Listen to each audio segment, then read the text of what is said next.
Hello and welcome back to the Eternity Clock. It can manipulate time in a very particular way. Creating stable time corridors in the middle of a temporal Hey, maybe you could save Gallifrey, Doctor. They brought us right back to the TARDIS. How does that work? It's like being caught in a whirlpool. The only way out is through the middle. I still can't decide if I like the 11th Doctor's console. The whirlpool is the size of the It universe, suits and this yet version of the you never Doctor, have. but it's very busy. This thing, it's powerful enough to navigate across the storm in any direction. There are more of them. 3. And they're talking to each other. I think they're called MacGuffins. Wavelengths slicing through time and space. 4 of these things playing a timey-wimey tug of war. Oh, you have to fit in the word timey-wimey. By the way, you are locked on a 2D plane, so you can't have a look around the this version of the TARDIS. And again, I've said it before, I think it's a bit too busy. Well, I was saying that I would like to have had a look around it. And I think that's the real problem with it, is when I sort of imagine what it looks like, I can't imagine it properly. Like, I'm not sure of the layout, it seems a bit too messy. The time corridor has closed. Better look for another way out. Over there. Ah, Time corridor. a new part, a new timeline. Then we need to find a way to lower it first. This time period is Elizabethan London. London Bridge. The first one. The good one. Which is sort of amusing when you think that the Doctor married Elizabeth I. That's another piece of lore I'm concerned about too, is that in, let me see, Death in Heaven, Clara said the Doctor's been married 4 times. And I'm not sure how. Okay, look, River was once. Let me see, River was once. Elizabeth I was another one. And I presume he left one to let the fans interpret that he could have been married back on Gallifrey. But obviously he's not going to confirm that. Which leaves one other marriage. And I don't know what that is. Is he referring to a book or something? I think he might be. I think the 8th Doctor got married as well. During one of his adventures. But anyway, come back to this terrible timing puzzle here. And you'll just grab the ledge, Doctor. Thank you, dear. I'll just try it one more time. Yeah, well, be careful, Doctor. You're out of regenerations at this point. Even though we didn't really know. Yeah, this is going to turn into another rant, but I think the fact that the 11th Doctor was the last of the first cycle was sort of wasted. I say wasted because it wasn't oh, come on, River. But because it was, the limit was only brought in time with the Doctor, and it was concluded by the end. Which, you know, that could have been a story arc that could have lasted an entire Doctor's run. In fact, I sort of wish they hadn't come up with the War Doctor, because I think the 12th Doctor being the last would have been more suitable. Especially if he's like Dark Betrayal. You know, the Doctor, it would explain the change in his mood a lot more.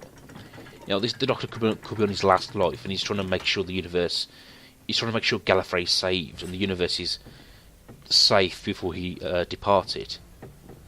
But oh well, it's already happened now.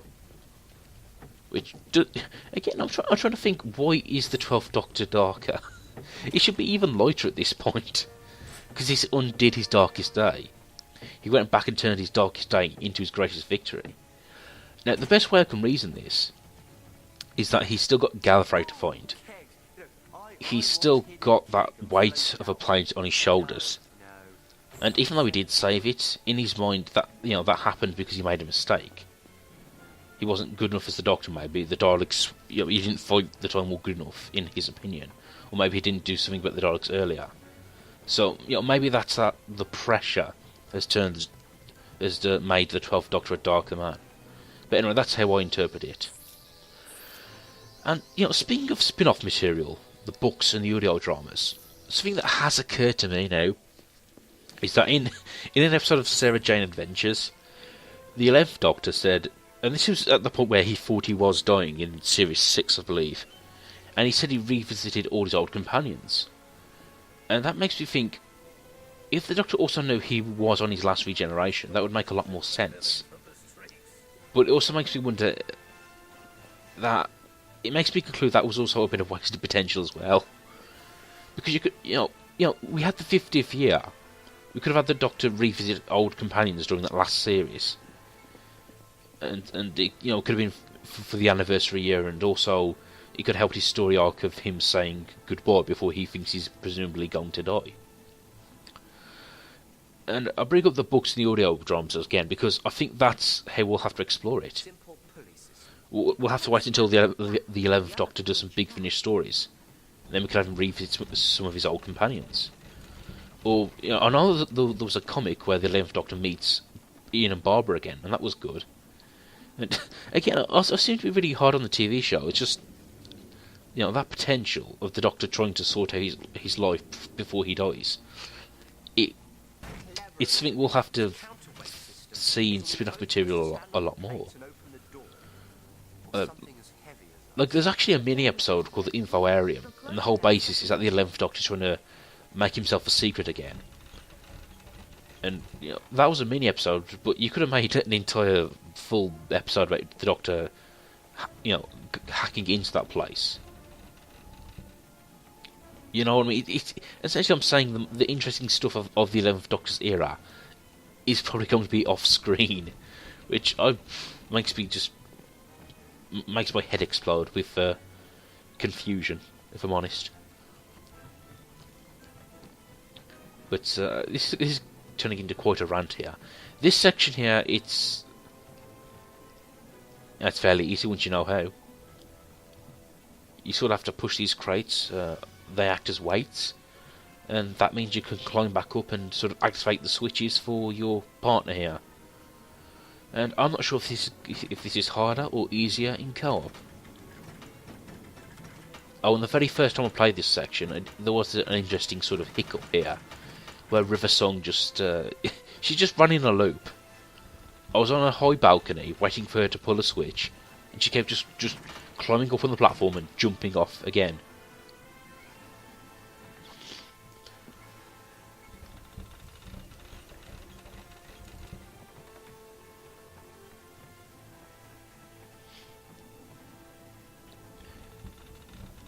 There we go. This is the section I was talking about.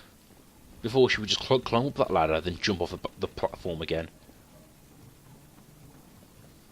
I remember this tag actually taking me quite a while the first time round, but no, it's fairly easily.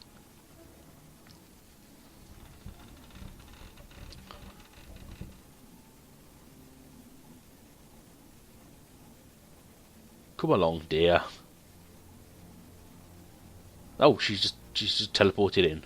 Very nice of you, dear. The Doctor's wife. I'm just going to say, it just seems fanficky to give the Doctor a wife. Or actually, a love interest at all. That's probably why I'm not a fan of romance. It's just, okay, I can accept the Doctor does have a sexuality, but in practice, you just get these convoluted romances, which aren't really believable.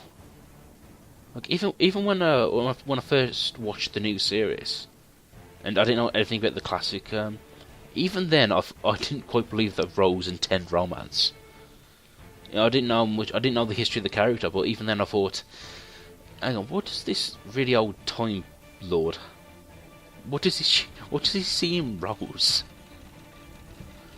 Because if he's this vastly intelligent alien, surely humans are no more than pets to him.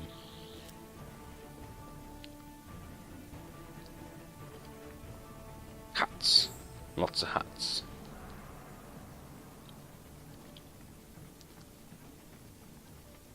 I lose track of this level a bit because it sort of wraps around on itself. There we go. Great. More guards.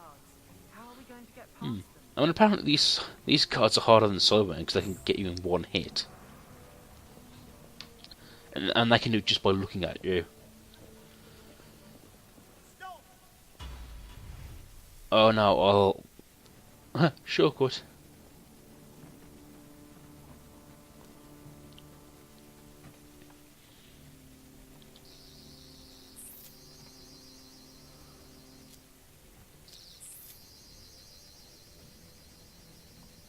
I'll see you later, dear.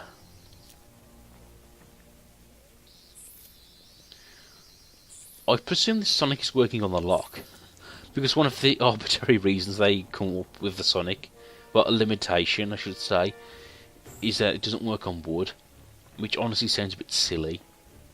I mean, I don't want it to work on wood, obviously, but the fact that it can hack anything except wood is its one weakness. It's just what? How do we reach them? We're going to need to go through separate.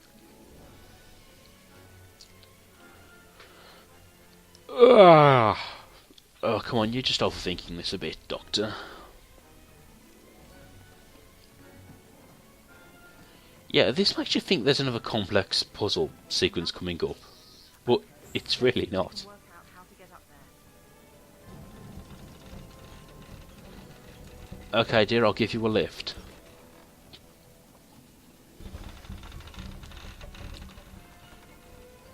Ugh, Alex Kingston, you have a body of a woman half your age in this game. I'll just grab the ledge, Doctor.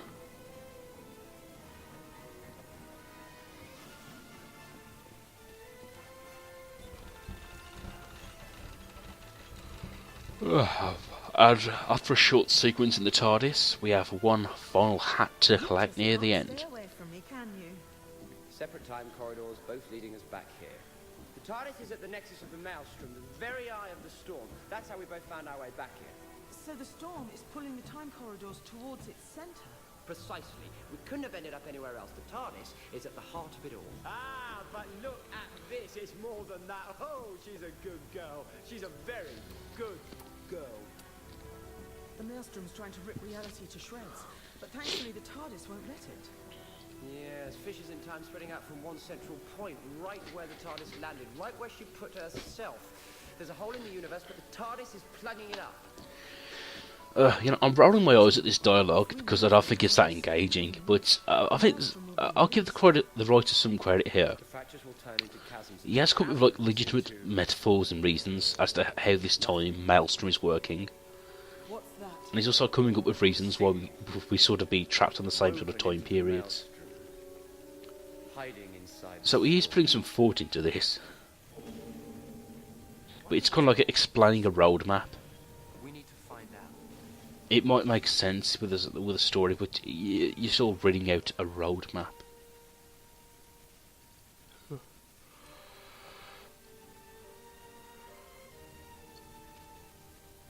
A lot of loading.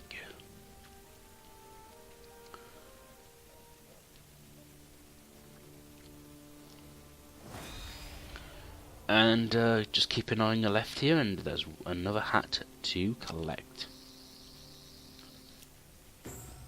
Thunder and lightning, very, very... Quiet. Did you hear something? I heard a hiss.